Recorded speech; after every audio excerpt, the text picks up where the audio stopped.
Hello, cutie patooties. It's Mrs. Hornsby. We are going to get ready to read Cloudy with a Chance of Meatballs by Judy Barrett. So I hope that you enjoyed this story. I hope that your virtual learning is going well so far. And you are going to get to be the author of your own Cloudy with a Chance of for the week for your must-do. Okay, so after you hear this story, you are going to be the author and you are going to say what you think the sky would be cloudy with a chance of what? Get creative. Make sure that you have a capital at the beginning. Make sure you have finger spaces. Make sure that you have punctuation at the end, so a period. And make sure that when you guys are writing your letters, that your letters are staying where they're supposed to be. So uppercase start at the sky, go to the ground. And your lowercase needs to stay under the fence line if it is a fence line letter. So make sure that you guys are keeping those handwriting practices that we learned in school as you guys are doing them at home. Okay, so I hope that you enjoy this story and I hope that it inspires you to write something super fun for your writing this week for your must-do. So, Cloudy with a Chance of Meatballs. We were all sitting around the big kitchen table. It was Saturday morning, pancake morning. Mom was squeezing oranges for juice. Henry and I were betting on how many pancakes we each could eat. And Grandpa was doing the flipping. Seconds later, something flew through the air, headed towards the kitchen ceiling, and landed right on Henry. After we realized the flying object was only a pancake, we all laughed, even Grandpa. Breakfast continued quite uneventfully. All the other pancakes landed in the pan, and all of them were eaten, even the one that landed on Henry. That night, touched off by the pancake incident at breakfast, Grandpa told us the best tall-tale bedtime story he'd ever told. Across an ocean, over lots of huge bumpy mountains, across 3 hot deserts and 1 smaller ocean, there lay the tiny town of Chew and Swallow. In most ways, it was very much like any other tiny town. It had a main street lined with stores, houses and trees and gardens around them, a schoolhouse, and 300 people, and some assorted cats and dogs. But there was no food stores in the town of Chew and Swallow. They didn't need any. The sky supplied all the food they could possibly want. The only thing that was really different about Chew and Swallow was its weather. It came 3 times a day. At breakfast, lunch, and dinner, everything that everyone ate came from the sky. Can you imagine if that's how you got your food, if it just fell from the sky? I would like that because it would mean I wouldn't have to go grocery shopping. Sometimes I don't really like to go grocery shopping. So if it just fell out of the sky every day, that'd be great. But I'm also a picky eater, so I might not like what falls from the sky that day. Here we go. Whatever the weather served, that was what they ate. But it never rained rain, it never snowed snow, and it never blew just wind. It rained things like soup and juice. It snowed mashed potatoes and green beans, and sometimes the wind blew in storms of hamburgers. The people could watch the weather report on television in the morning, and they would even hear a prediction for the next day's food. When the townspeople went outside, they carried their plates, cups, glasses, forks, spoons, knives, and napkins with them, that they would always be prepared for any kind of weather. If there were leftovers, and there usually were, the people took them home and put them in their refrigerators in case they got hungry between meals. No time for snacks at Chew and Swallow. The menu varied. By the time they woke up in the morning, breakfast was coming down. After a brief shower of orange juice, low clouds of sunny-side-up eggs moved in, and followed by a piece of toast. Butter and jelly sprinkled down for the toast, and most of the time it rained milk afterwards. For lunch one day, Frankenfurters, all ready in their rolls, blew in from the northwest at about 5 miles an hour. There was mustard clouds nearby. Then the wind shifted to the east and brought in baked beans. A drizzle of soda finished off the meal. Dinner one night consisted of lamb chops, becoming heavy at times with occasional ketchup. Periods of peas and baked potatoes were followed by gradual clearing with a wonderful jello setting in the west.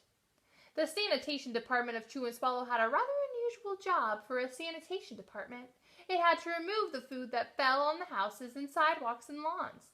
The workers cleaned things up after every meal and fed all the dogs and cats. They emptied some of the surrounding oceans for the fish and turtles and whales to eat. The rest of the food was put back into the earth so that the soil would be richer for people's flower gardens. We just learned about Earth Day stuff, so that would be awesome. It would help your soil, and you're reusing the food and feeding your soil, so super cool. Life for the townspeople was delicious until the weather took a turn for the worst. Spaghetti ties up town. One day, there was nothing but gorgonzola cheese all day long. The next day, there was only broccoli, all overcooked. And the next day, there were Brussels sprouts and peanut butter with mayonnaise. Blech. Another day, there was pea soup fog. No one could see where they were going, and they could barely find the rest of the meal that got stuck in the fog. The food was getting larger, and so were the portions. The people were getting frightened. Violent storms blew up frequently. Awful things were happening. One Tuesday, there was a hurricane of bread and rolls all day long and into the night. There were soft rolls and hard rolls, some with seeds, some without. There was white bread and rye and white wheat toast. Most of it was larger than they had ever seen bread and rolls before. It was a terrible day. Everyone had to stay indoors. Roofs were damaged, and the sanitation department was beside itself. The mess the workers had to clean for 4 days, and there was a sea full of floating rolls. To help out, the people piled up as much bread as they could in their backyards. The birds picked at it a bit, but it just stayed there and got staler and staler. There was a storm of pancakes one morning and a downpour of maple syrup that nearly flooded the town. A huge pancake covered the school. No one could get it off because of its weight, so they had to close the school.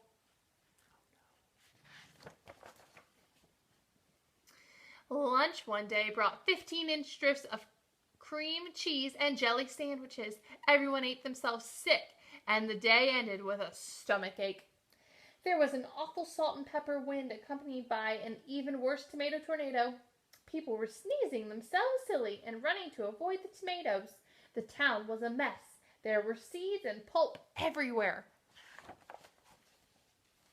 The sanitation department gave up. The job was too big. Everyone feared for their lives. They couldn't go outside most of the time, and many houses had been badly damaged by the giant meatballs.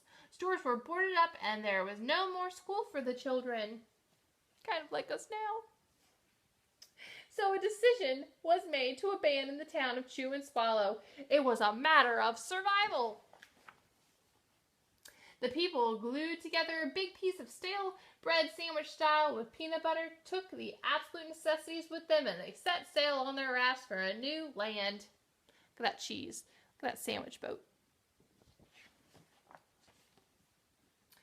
After being afloat for a week, they finally reached a small coastal town which welcomed them. The bread had held up surprisingly well, enough for them to build temporary houses for them out of it. The children began school again, and the adults all tried to find places for themselves in the new land. The biggest change they had to make was getting used to buying food at the supermarket.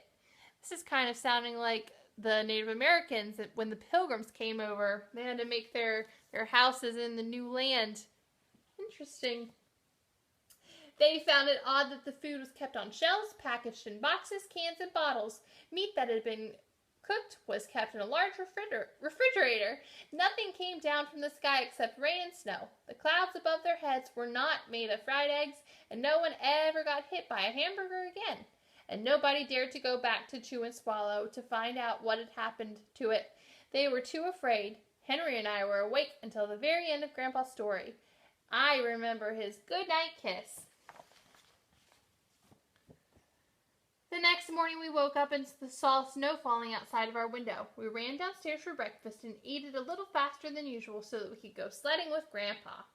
It's fun, but even as we were sliding down the hill, we thought we saw a giant pat of butter on top, and we could almost smell mashed potatoes.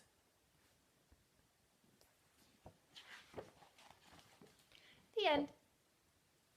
So I hope that you enjoyed that story. I hope that you enjoy being the author this week and you writing your own Cloudy with a Chance of story.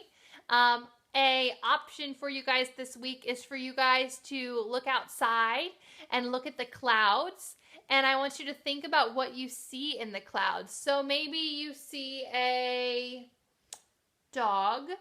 And remember, like we did with Snowy Day, we took shaving cream and glue. So if you have shaving cream and liquid glue, you guys could mix it together, mix it, put equal parts until it's kind of puffy and it's not too soft. And maybe you want to design the cloud that you saw outside. Maybe if you thought it looked like a dog, you could put the shape of a dog in puffy cloud paint, and you can write a story that goes along with what you saw in your cloud. So that would be another super cool choice writing that you guys could do for the week. So I hope that you enjoy your activities and you have the best week ever. And I miss you guys so much. Bye, guys.